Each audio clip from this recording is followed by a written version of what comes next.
Nosaltres esperem guanyar el partit.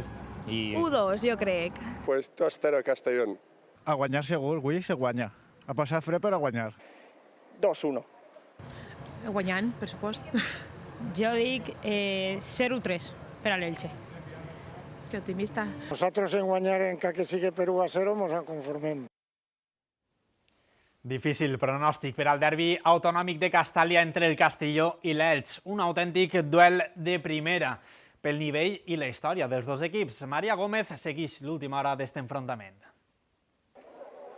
L'últim partit de l'any a Castàlia enfrontarà dos equips que travessen per moments ben diferents. L'Elx immers en una ratxa de 6 partits sense perdre arriba llançat després de golejar el Racing amb l'única baixa d'Òscar Plano i el canario Álvarez està a disposició d'Eder Sarabia. En el Castelló, Dix Reder recupera Alberto i Calavera per a tractar de refer-se de la dura derrota patida a Riazor. Flacus es baixa per sanció i Camara, Òscar Gil, Calatrava i De Miguel continuen lesionats i no estaran en este partit en què el gran ambient entre albinegres i franja verds està assegurat.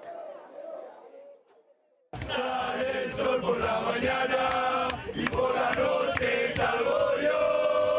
De bon matí, 6 autobusos plens d'aficionats de l'Elx han eixit des del Martínez Valero cap a Castelló, perfectament organitzats. La bona ratxa de l'equip ajuda al fet que els il·licitants acompanyen l'equip en qualsevol visita lluny de casa. Tenim que anar a guanyar, posamos tercer y a buscar el ascens. Traemos los 3 puntos para celebrar el día de la lotería. Ara que Sarabia se menja el turró, jo crec que l'Elche està en ratxa. Al voltant de Castàlia els esperaven els aficionats del Castelló al migdia, demostrant una gran germanor entre els dos clubs.